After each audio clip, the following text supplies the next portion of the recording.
The great Persian king Darius died in 486 BC, and his son Xerxes assumed his father's throne. Xerxes' first action was to vow vengeance for his father's defeat at the hands of the Athenians. On my father's behalf, and on behalf of all my subjects, I will not rest until I have taken Athens and burnt it to the ground. As an imperial power, the Persians cannot allow small regional states like this to beat them with impunity. Xerxes began to gather his forces. He conscripted troops from every corner of his empire: Arabians, Egyptians, Phoenicians, as well as Persians. Rumors began to leak back to Athens that Xerxes' army numbered nearly 2 million men, that it was the greatest force the world had ever seen, that soon it would be ready to march.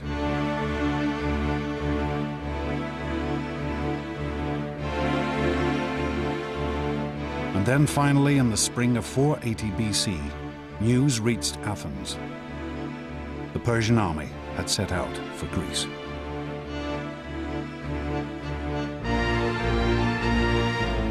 History records that Xerxes' troops drank rivers dry.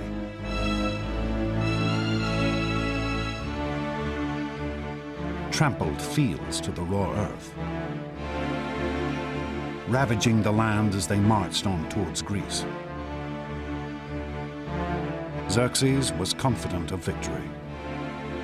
We shall so extend the empire of Persia that its boundaries will be God's own sky, so that the sun will not look on any land that is not ours. When the Greeks realized that the Persians were invading again, terror gripped the whole country. For the Athenians, who knew that they would be Xerxes' first target, it seemed that this could only be the end. As panic gripped the city, they turned desperately to their gods. They sent a messenger to the oracle to find out their fate.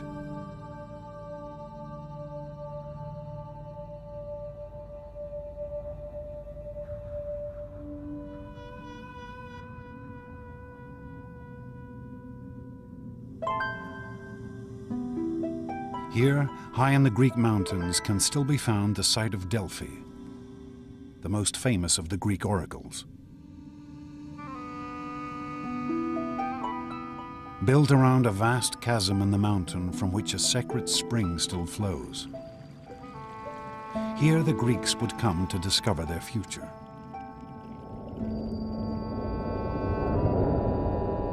They would ask questions of the Pythia, the mysterious priestess who spoke with the voice of the god Apollo.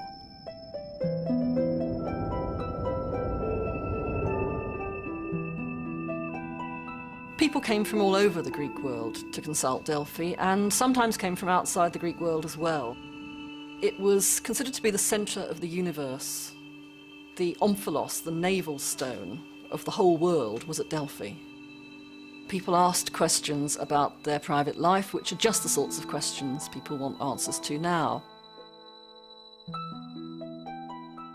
Archaeologists have discovered copies of the questions asked of these ancient oracles.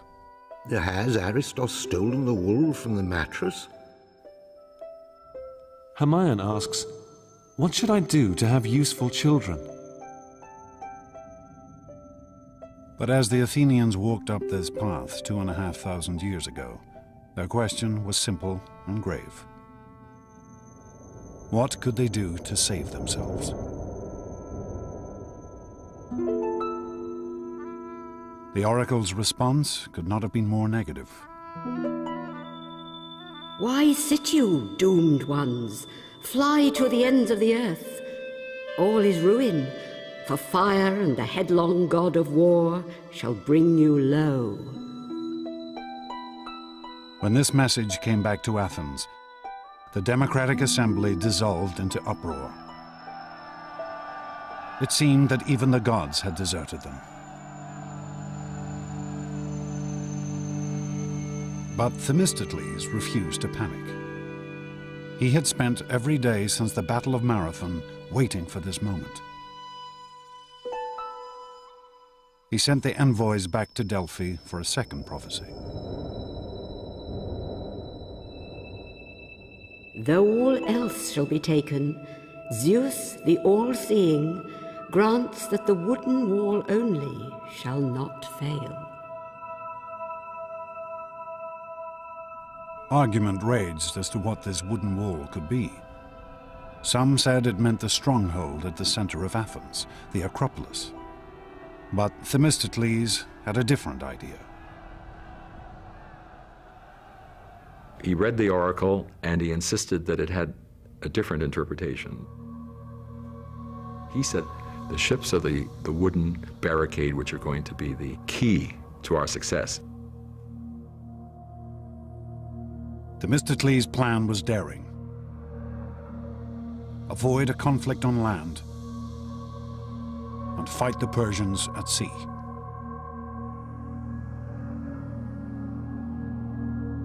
He ordered the evacuation of Athens for the first time in her history. This order for evacuation, carved into a stone tablet for public display, is still preserved, discovered in the back of a Greek coffeehouse. The Athenians shall send their children and wives to the village of Troezen. All the men should embark on the 200 ships that have been prepared to fight the barbarian. Themistocles ordered that his fleet of triremes should gather at Salamis, a tiny island off the Athenian coast. Themistocles' strategy is remarkable not only because it is innovative and because it is bold, but because it requires extraordinary self-sacrifice on the part of the Athenian people. He wants every man, woman, and child to leave their homes and possessions and to go into exile.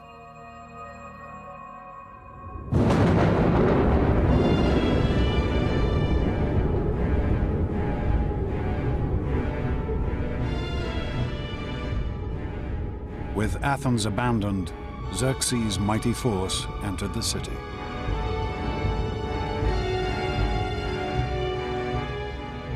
The Persians march in and go up onto the Athenian Acropolis, the symbol of Athens. And they burn it.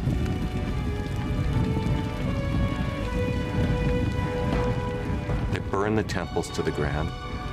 Then you can see the smoke rising from Salamis. This would have been a devastating sight and a humiliating one. They would, in short, have seen their country occupied by a fearsome foreign invader. Surely they would have wondered if they would ever be able to go home again.